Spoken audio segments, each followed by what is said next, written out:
Division 12 Dharmapuri hills में आवारा कुत्तों के हमले में 4 साला मासूम अनाबिया शदीद जख्मी।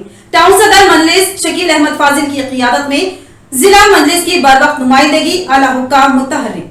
शहर में आवारा कुत्तों की बहुतायत है, जिसके सबब डिवीजन 12 धर्मपुरी हिल्स में आज सुबह आवारा कुत्तों के हमले में एक 4 साला मासूम बच्ची अनाबिया बिनते अकबर खान शदीद जख्मी हो गई, जिसे इलाज की गरज से सरकारी दवाखाना मुंतकिल किया गया। इस बात की इत्तला मिलते ही टाउन सदर मजलिस शकील अहमद फाजिल की क़ियादत में जिला मजलिसी कायदीन, deputy mayor Idris Khan, incharge corporator Ejaz Hussain, town general secretary व कॉर्पोरेशन मेंबर मोहम्मद शहबाज ने सरकारी दवाखाना पहुंचकर हालात से वाकफियत हासिल करने के बाद जिले के आला हुक्काम व म्युनिसिपल कमिश्नर को इस वाक़े से वाकिफ करवाया। बाद अज़ां म्युनिसिपल कमिश्नर ने अपने मातहत ओहदेदारों, additional commissioner, deputy commissioner, MHO को फौरी तौर पर सरकारी दवाखाना पहुंचकर बुनियादी इक़दाम को यकीनी बनाने के अहकाम जारी किए। जिला मजलिसी कायदीन की बरवक्त नुमाइंदगी पर माहिर डॉक्टरों की निगरानी में जख्मी अनाबिया का बेहतर इलाज किया जा रहा है। इस मौके पर जिला मजलिस कायदीन ने जिला इंतजामिया व महकमा अरबाब से निजाम शहर में दिन ब दिन आवारा कुत्तों की बहुतात और आवाम व राहगीरों बिलखसूस खवातीन, ज़ईफ अफराद व मासूम बच्चों पर हमला करते हुए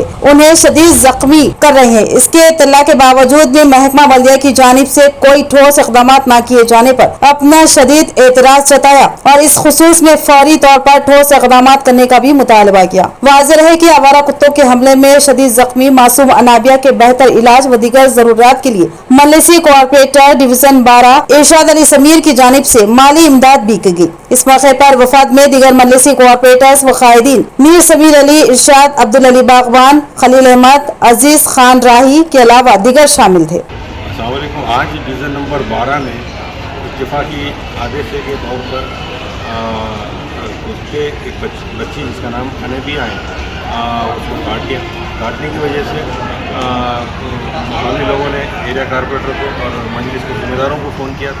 साथ ही हम लोग एक्शन में आते हुए मैडम से बात करें और कमिश्नर साहब से भी बात करें, तब कमिश्नर साहब इन्वॉल्व होते हुए इसको स्पेशल तरीके से इलाज कराएंगे बोल के यकीन दहानी कराएं और उम्मीद करते हैं कि इलाज अच्छा चल रहा है। और हम बजात खुद भी तमामी निजामत के MI यूनिट आके देख के डॉक्टर से बात करी और इत्मीनान बख्श इलाज चल रहा है। और साथ ही साथ ये भी कहूँ कि म्यूनसिपाल्टी की तरफ से डेली कुत्तों को पकड़ने का टीम हर वार्ड वाइज जाता है। इत्तेफाक से कुत्ते बहुत ही ज़्यादा है, कोशिश करते हैं हम ज़्यादा से ज़्यादा कुत्तों को यहाँ से निकाल बाहर फेंकें, क्योंकि कानूनी तौर पर भी मारने का कोई अहकाम नहीं है। इस वजह से इसको पकड़ कर दूसरे जंगलों में छोड़ना पड़ता है।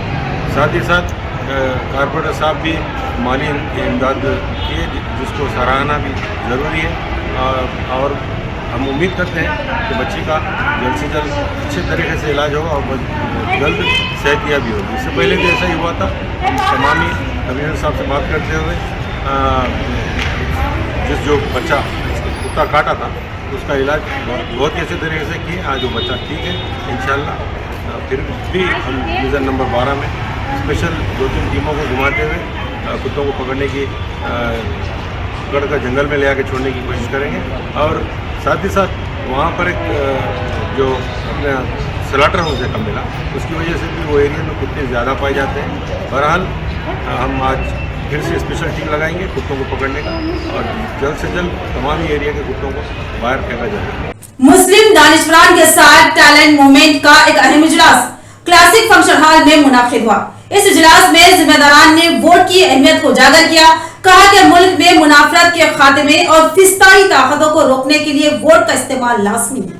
क्लासिक फंक्शन हॉल में इंडियन नेशनलिस्ट मूवमेंट की जानिब से वोट शोर बेदारी प्रोग्राम का एहतमाम किया गया, जिसमें मूवमेंट के कौमी सदर M कृष्णा प्रसाद, कौमी सेक्रेटरी जनरल मोहम्मद अब्दुल अली जुबैर ने मेहमान खुसूसी की हैसियत से शिरकत की, जबकि इस इजलास की निगरानी मूवमेंट के जिला सदर मोहम्मद वजीउल्लाह खान ने की। इस इजलास में सदर जिला जमीयत उलमा हाफिज मोहम्मद लाइक खान और अमीर जमीयत अहले हदीस मोहम्मद अब्दुल वाजिद ने भी शिरकत की। इस इजलास में इस बात की तरगीब दी गई कि वोट एक अहम हथियार है, जिससे मुल्क में बढ़ती हुई मुनाफरत और फिस्ताई रुझान का खात्मा किया जा सकता है।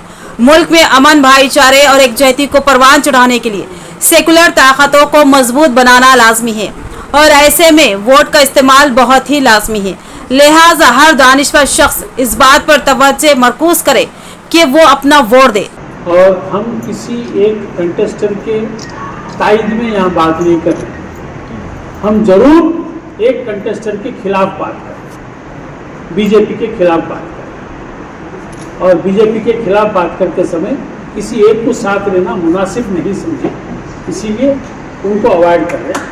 और हम जो लोग पॉलिटिकल है तो भगत सिंह के वारिस, बहादुर शाह जफर के वारिस, हम सब को तमाम एक ही तरीके से देखते हैं, तो इसीलिए उनको हम मेहमान खुसूसी बनाएं ताकि देश की आज़ादी को हम बचाएं, देश की जमहूरियत को हम बचाएं। हम मार्च 28 को पटना में शहीद अब्दुल बारी साहब की शहादत दिवस पर हमने शुरुआत की थी, क्योंकि शहीद अब्दुल बारी साहब जो है फ्रीडम फाइटर थे और आज़ाद होने से चंद दिन पहले उनका कत्ल हो गया। वो बहुत बड़े मजदूर नेता थे, बिहार प्रदेश कांग्रेस कमेटी के सदर भी थे।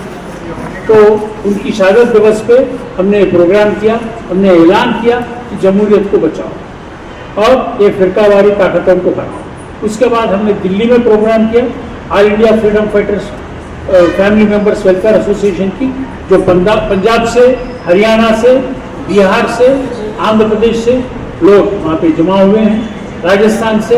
तो वहाँ पे भी हमने ऐलान किया कि अपने अपने जगहें करो। तो फिर यहाँ पे तेलंगाना में निज़ामाबाद हमने चुना है, ताकि निज़ामाबाद का आपका जो MP है मोदी पे, उसको शिकस्त देना हमारी बहुत बड़ी जिम्मेवारी है। कांग्रेस भी कुछ कम दूध की धुरी नहीं है, ये लोग भी उनके बराबर है। 2002 के दंगों के बाद ये मुजरिमीन को अगर सलाखों के पीछे डाल दे और इनको अपने जुर्म की सजा दी जाती तो आज शायद उनका ये माहौल देखने को नहीं मिलता। उन्होंने जिस सांप को पाला था अजदे को मुसलमानों को डराने के लिए, वो पलट कर वो कांग्रेस मुक्त का काम पूरे मुल्क में करने लगे। अब उसके बाद वो अपनी पॉलिसी को बदल कर आए हैं।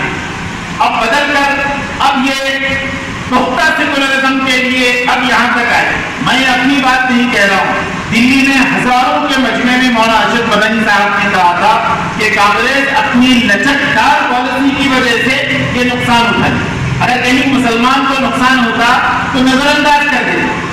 आज भी ऐसा होता, TRS के दौर इक़्तिदार में भी हुआ, कांग्रेस में भी यही होता। मुसलमान अगर हम, जैसा कि प्रशांत किशोर ने कहा था कि हम अपना सहारा देखते रहेंगे और कि हमारी बात कोई और उठाएगा, तो कोई हमारी बात कोई आवाज उठाने वाला नहीं है। उस वक्त तक सिर्फ इस्तेमाल करेंगे जबकि इलेक्शन आए।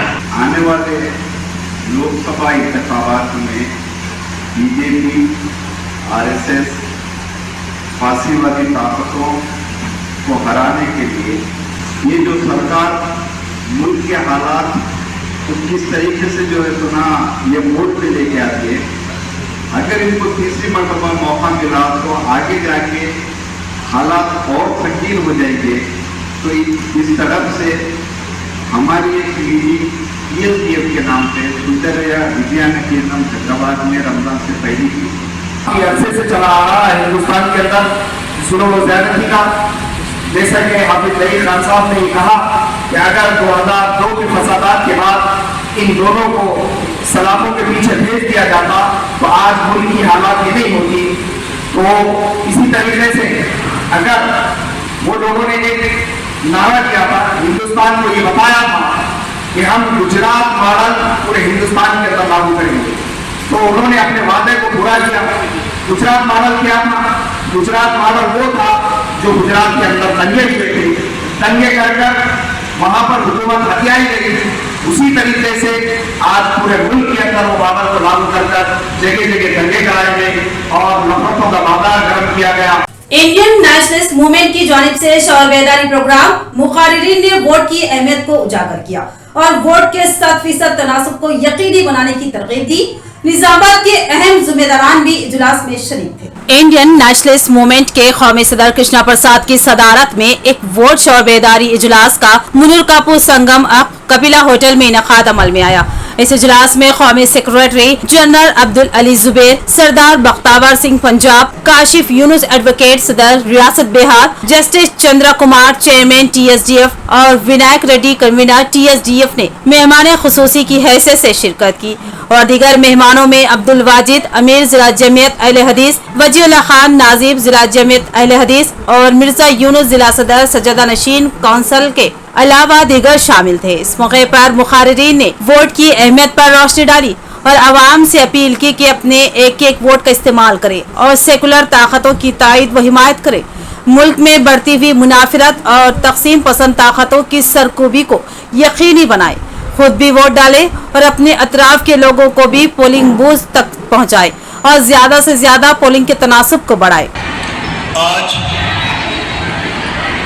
दिन प्रतिदिन गर्मी बढ़ती जा रही है पूरे देश के अंदर। गर्मी दो किस्म की, एक तो सूरज की गर्मी और दूसरी इलेक्शन की गर्मी। जब सर्दी लगती हो तो हम आग जलाकर हाथ तो सेक लेते हैं, पर इस गर्मी से दिमाग को कायम रखते हुए हाथ से काम लेना होगा। आज अपने बच्चों को कितना भी पढ़ा दे, उनको कभी नौकरी नहीं मिलने वाली। एक किताब है, एक बुकलेट छपी है, मैं भिजवाऊंगा निजामाबाद की, आप पढ़ना। भारत में इतना रोजगार है, देश के अंदर इतना रोजगार है कि अगर सरकार चाहे तो हर 4 में से 1 भारतीय को सरकारी नौकरी दे सकती है। आप जानते होंगे जिनके बच्चे शहरों में या गल्फ में काम करने जाते होंगे, वो साल में 2 साल में अपने बच्चों के पास वापस लौटते हैं, परिवार में वापस लौटते हैं। कोई काम करने हैदराबाद जाता है, कोई मुंबई जाता है, परिवार से दूर रहता है, बच्चों से दूर रहता है, वहाँ छोटे छोटे कमरों में रहता है। ये मेहनत और ये तकलीफ आपको इसलिए उठानी पड़ती है क्योंकि सरकार जानबूझकर नौकरी रहते हुए भी आपके लिए वैकेंसी नहीं निकालती है, नौकरी नहीं निकालती है। वो चाहती है कि सारे काम प्राइवेट कंपनी करे देश के अंदर और आप लोग सस्ते दाम पे, सस्ती सैलरी पे, कम पैसों पर इन प्राइवेट कंपनियों के गुलाम बनकर रहे। तो ये थी खबरों की तफसील। मजीद खबरों के साथ फिर मिलेंगे। दीजिए इजाजत। अल्लाह हाफिज।